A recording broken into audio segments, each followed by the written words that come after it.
जी। आदाब, नमस्कार, सत श्री अकाल, जय भीम। दोस्तों साथियों, मैं आपका दोस्त, आपका भाई, आपका बेटा नदीम नूर एक नए मुद्दे के साथ आज आपके बीच में आया हूं। कल मैं अमित शाह जी की एक चुनावी सभा को सुन रहा था तो बड़ी हंसी आई सुनकर। अमित शाह जी बोल रहे थे कि 2014 के बाद से भारत इतना मजबूत हुआ है और पीओके भी हम लेकर रहेंगे और पीओके हमारा है। तो मैं उनसे पूछना चाहता हूं, क्या पीओके 2014 के बाद से भारत का हुआ है? उससे पहले भारत का नहीं था? उससे पहले पीओके किसका था? आपको शर्म आनी चाहिए। आप भारत के साथ खिलवाड़ कर रहे हैं, आप देश का अपमान कर रहे हैं। पीओके उस दिन का भारत से था जिस दिन इस दुनिया की सरजमीन पर मेरा देश भारत अस्तित्व में आया था। पीओके हमारा था, हमारा है और हमारा ही रहेगा। आप बार बार ये बोलकर मेरे देश का अपमान मत कीजिए। आप शायद जानते नहीं है, मेरा देश पहले भी मजबूत था, आज से 70 साल पहले, और मेरा देश आज भी मजबूत है। क्या भूल गए 71 की जंग को? इसी पाकिस्तान के 2 टुकड़े करवा दिए थे, एक में बांग्लादेश बना दिया था। उस वक्त भारत कमजोर था क्या? 65 की जंग भूल गए क्या? तब भारत कमजोर था क्या?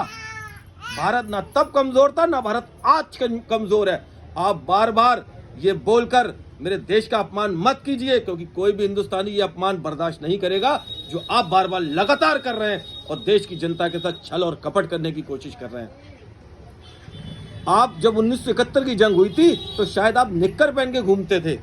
आपको मालूम भी नहीं होगा भारत का बा और आतंकवाद का आ, जिसको मिटा दिया गया और इससे पूर्व की सरकारों ने ये कर कर दिखाया है। आपने क्या किया? 19 में पुलवामा हो गया। आप आज तक गृह मंत्री होते हुए आप आज तक ये जांच नहीं कर पाए कि आरडीएक्स कहां से आया, और उसके बाद एक शर्मनाक हरकत कर रहे हैं आप। पाकिस्तान की 2 कंपनियों से इलेक्टोरल बॉन्ड के नाम पर आप चंदा वसूल कर रहे हैं। तो आपका रिश्ता क्या है पाकिस्तान से, जो आप लगातार हर चुनाव में बार बार पाकिस्तान का नाम लेते हैं और उधर पाकिस्तान के मंत्री आपके लिए चुनावों में स्टेटमेंट देते हैं? उससे पहले स्टेटमेंट नहीं आता उनका। चुनाव से पहले कभी मणिशंकर अय्यर का स्टेटमेंट नहीं आता, उसको टीवी वाले नहीं दिखाते। इन चुनावों में क्यों दिखाया जाता है बार बार? आप बार बार देश की जनता को गुमराह करने की कोशिश कर रहे हैं और लगातार मेरे देश का अपमान किए जा रहे हैं। मैं फिर से दोहराऊंगा अपनी बात को, मेरा देश कल भी मजबूत था, मेरा देश आज भी मजबूत है और मेरा देश आने वाले हजारों सालों तक मजबूत रहेगा। दुनिया के कोने पर, ये तो हमने 71 की जंग में मेरे देश ने दिखा दिया था, पाकिस्तान के 2 टुकड़े करवाकर, कि दुनिया के अंदर भारत, दुनिया के नक्शे पर कोई देश ऐसा नहीं है जो भारत की आंख में आंख डालकर उससे मुकाबला कर सके। ये 71 में बता दिया गया था, जिसको आज बार बार आप अपमानित करने की कोशिश कर रहे हैं। देश की जनता देख रही है, समझ रही है। चूंकि आप चुनाव हार रहे हैं, इसलिए बार बार आप इस चुनाव में सांप्रदायिकता की बात कर रहे हैं। आप क्या बोल रहे थे कल कि आपने परिवारवाद खत्म कर दिया? अरे परिवारवाद तो आप सबसे ज्यादा आप कर रहे हैं। जय शाह कौन है जिसको आपने बीसीसीआई का अध्यक्ष बनाया? जय शाह आपका बेटा नहीं है। अनुराग ठाकुर कौन है? अनुराग ठाकुर बीजेपी के मंत्री या अरुणाचल प्रदेश, हिमाचल प्रदेश के मंत्री का बेटा नहीं है? क्या राजनाथ सिंह जी का बेटा विधायक नहीं है? आपको शर्म आनी चाहिए जो आप लगातार झूठ पर झूठ बोलने का काम कर रहे हो, देश को बांटने का काम कर रहे हैं। परिवारवाद की सबसे बड़ी आपकी पार्टी है। आप क्या कह रहे हैं? आपने गरीबी से मुक्ति दिलाई। अरे गरीबी तो सबसे ज्यादा 2014 के बाद देश में आई है, जो आपने बिना तैयारी के आपने कहा था 50 दिन मुझे दे दो और आपने नोटबंदी कर दी। उस नोटबंदी के बाद आपने क्या किया? आपके दोस्त पूंजीपति, उनका धन बढ़ गया और देश की गरीब जनता को आपने लाइनों में लगवाकर पुलिस से पिटवाया। कड़कड़ाटी ठंड में बैंक और एटीएम के बाहर लोग बैठे रहे और सोते रहे और सुबह उठे तो पुलिस ने उन्हें लाठियों से पीटा। क्या कसूर था मेरे देशवासियों का?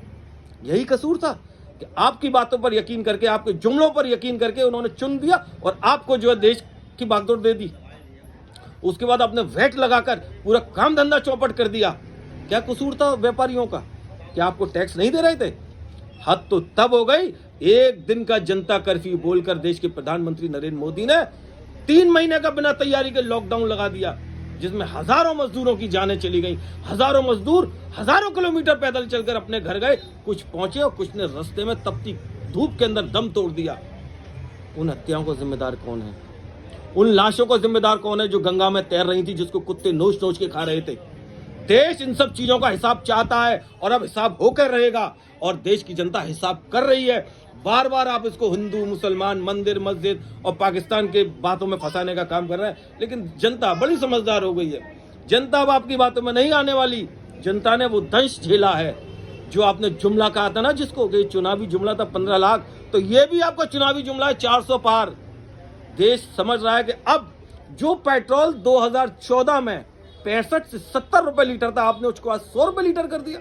जो गैस का सिलेंडर 400 साढ़े 400 रुपए में मिलता था, आपने उसको 1200 रुपए का कर दिया। जो सोना 35 हजार रुपए में था, आज उसको आपने 78,000 रुपए का कर दिया। देश समझ नहीं रहा है, जनता समझ नहीं रही है। आपने गरीबियों के लिए क्या किया? महंगाई आप जमीन से उठाकर आसमान पर ले गए।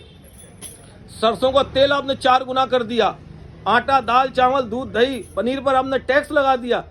जनता बहुत गरीब है देश की। आप पूंजीपतियों का भला कर रहे हैं, देश की गरीब जनता के साथ आप छल कर रहे हैं। वही जनता लाइनों में लगकर आपका बहिष्कार कर आपको हराने का काम कर रही है।